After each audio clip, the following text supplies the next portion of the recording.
What's good, YouTube? And welcome to the house. For the longest time, duels have wanted Slifer, Obelisk, and Ra to shoot their shot at the metagame like Blue Eyes and Dark Magician got to. Blue Eyes, I believe, took like first and second at a Worlds. It also was a huge competitive mainstay for a format, and it took second at a UDS, if I recall. And then Dark Magician taking first place at regionals, topping regionals, and then the hands of Jeff Jones almost topped a YCS. He got like 35th, 36th, 37th, somewhere in there. I was actually there, and it was so disappointing that he did not make the top cut. But with these cards, we keep getting the promise of support. The Obelisk and Slifer structure, starter, whatever you want to call them, beginner decks, really.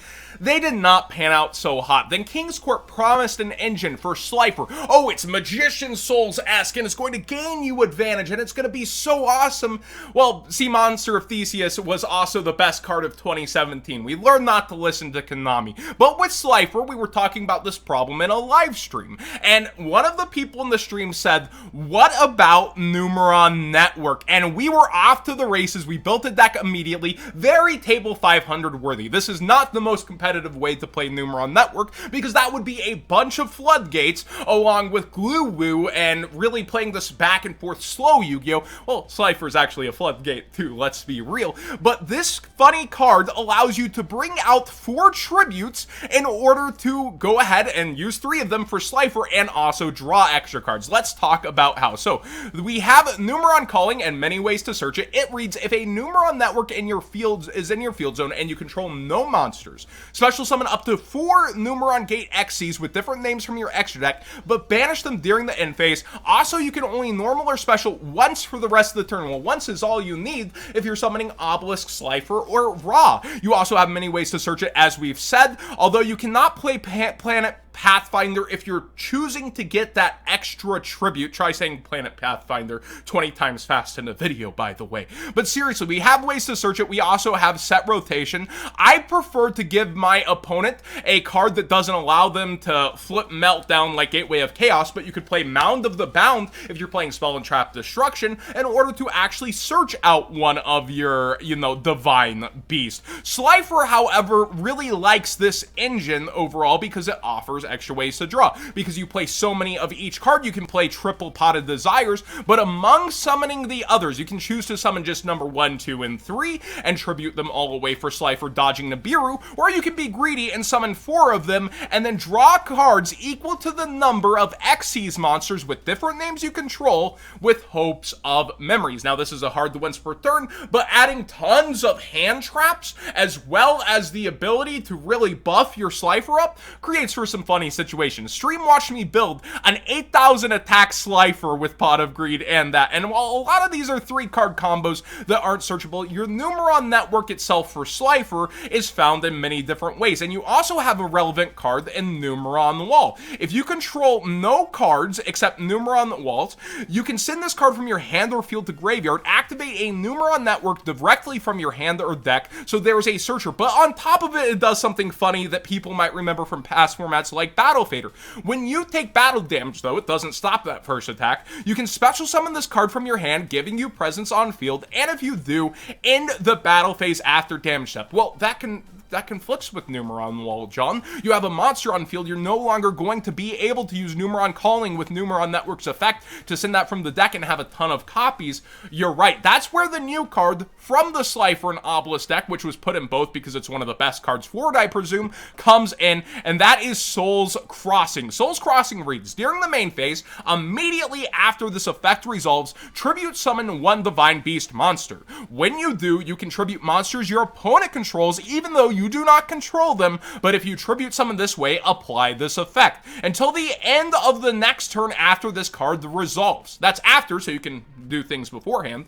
You can only activate 1 card or effect per turn, not counting the effects of Divine Beast monsters. You can only activate 1 Soul Crossing per turn. So your Obelisk, Slifer, Ra, they're free to do effects outside of this limitation, but within the limitation, it shuts you down to just like using Numeron Network's effect or doing something like that. But putting monsters on board in order to disrupt your opponent's combos, because this is a quick play spell card, you're allowed to really use their resources for you, but sometimes they're about about to put 2 links out, go into Isolde. They don't have 3 monsters for you. So Numeron Wall is a funny thing later in the game where it summons. But another one that's actually more relevant, because wait, they have to enter the battle phase for you. You may not like playing meta cards if you're thinking about Slifer and Obelisk, but let's make this as competitive as possible. Cypherane Gamma, negating an effect and also bringing out Driver, puts 2 cards out for you, where at any point in time, if they summon a single monster, Soul Crossing is going to say, well, you know, you have 1 monster, I can stop you here. Let me see if you have an extender. Let me see if you have something I want to end up stopping. It actually combos insanely well with Numeron Network as well, because the point of Numeron Network sometimes is rather to put up an insane and crazy boss monster like Megaclops, and then you just let the other one banish, or you don't even summon it. Megaclops ignores Nibiru, so you actually don't have to worry there with your Memories of Hope's combo. So you can put up a Megaclops where they need to commit a ton of cards in order to out it if they're not playing, say, Dengirsu or some rogue deck that really deals with this easy, while we talk about a rogue deck that we're playing in the depths of Dueling Book Heck. But seriously, Trident is gone. They'll have to go for something like Zeus if they're doing a 1-card disruption for your Megaclops, and the average combo deck has to put up a lot of cards to end up dealing with it.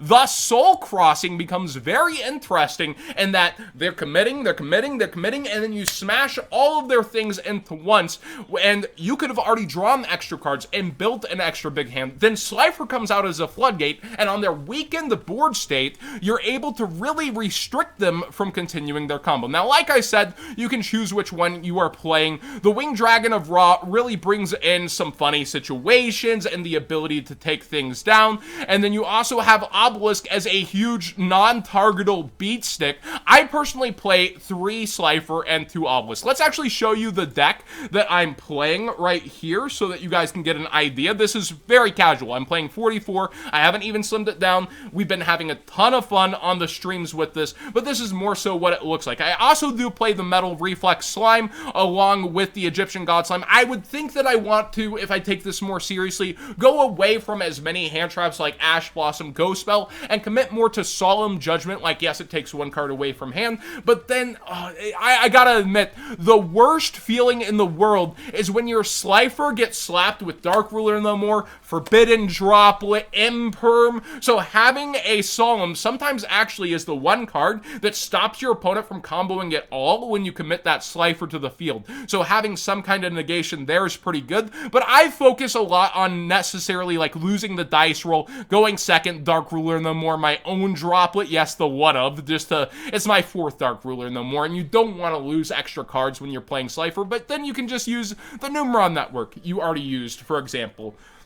I think when we're talking about this deck, overall, it's not in the competitive sphere, but it's way more consistent than any support I've seen released when we're talking about calling and Network's activation being 1 card as tribute fodder. It's also something I haven't seen shopped around, shipped around so much, and really talked about when people are building their decks for this. The Numeron Network, it's super budget. It's super clean, it's its own OTK engine, it provides its own boss monster when you're bricking, and it's 1 card that comes out in, well, let's see here. We have 3 Network, we have set rotation, terraforming, and 3 walls. We have 8 ways to get to it. That's pretty much as many ways to normal summon an Alistair, and how many times is that happening to you? And then you have extra draw power to boot. What do you guys think of the God Network, as my chat has dubbed it, and how it's been crafted here? It's not meant to take down the meta, but it is, I think, one of the funniest and best ways to actually play this deck. And a lot of people, whenever we discuss it, wait, I've actually wanted to play one that's funny, that's good, and I've taken wins I definitely probably shouldn't have from meta decks because of how wonky and zany it is. And the Numeron Network, while it does OTK, it rarely OTKs. You have a lot of back and forth to end up playing after that. Thanks for watching. Please subscribe if you haven't already. Give this video a thumbs up if you enjoyed the conversation. I felt like I should do this as my video of the day since I missed stream yesterday. I definitely had some problems. I think it was just a 1-day stomach problem though. So thanks for putting up with me. I will be streaming Wednesday, 7 o'clock Central. So be there if you do want to see bonus stream. And yeah, I've had more fun with this deck, honestly, in a long time than any casual deck in all of Yu-Gi-Oh! It just feels so funny when you go Numeron Network and they're staring like, okay, what's he going into in the extra deck? And you pop pop a Slifer or Obelisk out on the board. Every single reaction has been pretty much priceless, and I've really had fun with it.